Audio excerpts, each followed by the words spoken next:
अब हमने प्रूफ करना Euler's phi function is a multiplicative function. That means हमने प्रूफ करना है phi of M N is equals to phi of M and phi of N, where M N is equals to 1, मतलब GCD of M N M N is equals to 1 है। ए कोई number है 1 2 3 up to Son M में से कोई number है ए, मतलब ए के पास कितनी चॉइसेस है, एम चॉइसेस है।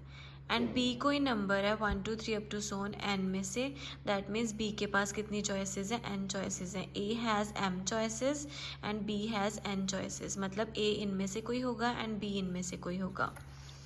हमने एक सेट कंसिडर करा ए एन प्लस बी एम। ए कहाँ से कहाँ तक लाई करेगा, 1 से लेके एम तक, एंड बी कहाँ से कहाँ तक लाई करेगा, 1 से लेके एन तक। If A is equals to M, then A n plus B M has n choices. अगर A 1 होता है तब भी इसके पास कितनी choices है, n choices है। अगर A 2 होता है then भी इस सेट के पास कितनी choices है, n choices है। अगर ए एम होता है, एम ए कहाँ तक वेरी कर सकता है, 1 से लेके एम तक, 1 2 अप टू सोन एम तक जाएगा, then A N plus B M के पास कितनी चॉइसेस है, एन चॉइसेस है। दैट मीन्स एस जो सेट है हमारा A N plus B M, उसके पास कितनी चॉइसेस आई, एम एन चॉइसेस आई, पॉजिटिव इंटीजर। ठीक है, now we have to prove that all integers in S are incongruent. ये तो हमें पता लग गया कि एस के पास एम एन चॉइसेस हैं, बट अब हमने प्रूव करना है कि जो एस हमारे पास सेट है उसमें जितने भी इंटीजर्स हैं वो सारे क्या हैं, इनकॉन्ग्रेंट। मतलब इनकॉन्ग्रेंट का मतलब सारे क्या हैं, डिस्टिंक्ट हैं मॉडुलो एम। देन मैंने दो एलिमेंट्स कंसिडर करे। अब सेट में एलिमेंट्स कैसे हैं, A one N plus B M one B one M. तो मैंने एक पॉइंट लिया A one N plus B one M, दूसरा पॉइंट क्या आएगा, A two N plus B two M. जैसे हम सेट में से एलिमेंट्स लेते हैं ए बी, बट अब एस में एलिमेंट्स कैसे हैं, A N plus B M type के, इसलिए हमने दो एलिमेंट्स कैसे लिए हैं, इसी टाइप के लिए। दो डिफरेंट मेंबर्स लिए हमने एस में से, ए वन और ए टू एम 1 से लेके एम तक वेरी करेंगे, बिकॉज ए की सारी वैल्यूज़ कहाँ से कहाँ तक वेरी कर रही थी, 1 से लेके एम तक। And b one b two कहाँ तक वेरी करेंगे, 1 से लेके एन तक, बिकॉज बी की सारी वैल्यूज़ कहाँ तक वेरी कर रही थी, 1 से लेके एन तक। हमने यहाँ पे पढ़ा था ना।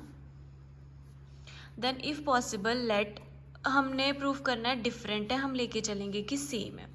सेम लेके चले, A one N plus B one M congruent to A two N plus B two M modulo M N. A one N plus B one M same लेके चल रहे हैं, मॉडुलो एम एन अगर लेके चल रहे हैं तो एम डिवाइड एम एन है, तो मैं एम एन की जगह एम भी लिख सकती हूँ, बिकॉज एम जो है एम एन को ऑलरेडी डिवाइड कर रहा है, तो एम एन की जगह चाहे मैं एम लिख दूँ। अब यहाँ पे आपको पता है जब मॉडुलो एम आता है तो जो भी एम वाली टर्म्स हैं वो दोनों क्या हो जाएंगी, ज़ीरो। दैट मीन्स मेरे पास ये वाली टर्म क्या बनेगी, A one N plus zero congruent to A two N plus zero modulo M.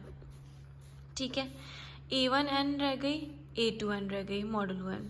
N N दोनों साइड से कैंसिल हो गया, दैट मीन्स मेरे पास क्या बचा, A one congruent to A two modulo M. अब हमें पता है B M one congruent to zero modulo M, B M two congruent to zero modulo M, इसलिए हमारी ये दोनों टर्म्स क्या हुई थी, ज़ीरो हुई थी, बिकॉज दोनों के साथ क्या था, एम था एंड मॉडुलो एम था, तो एम जो एम को डिवाइड करता है, दैट मीन्स ये दोनों टर्म्स क्या हो गए, ज़ीरो। अब यहाँ से हमारे पास कॉन्ग्रेंसी की डेफिनेशन के अकॉर्डिंग क्या आ रहा है, m divides a one minus a two, congruency definition होती है। आपको पता है 1 जो है, जो ए था वो 1 से लेके एम तक लाई कर रहा था। अब ये वाली जो टर्म्स है वो 0 और एम के बीच में लाई करेगी दोनों की माइनस, विच इज़ इम्पॉसिबल। ये पॉसिबल ही नहीं हो सकता। क्यों? क्योंकि यहाँ पे देखो ना आप,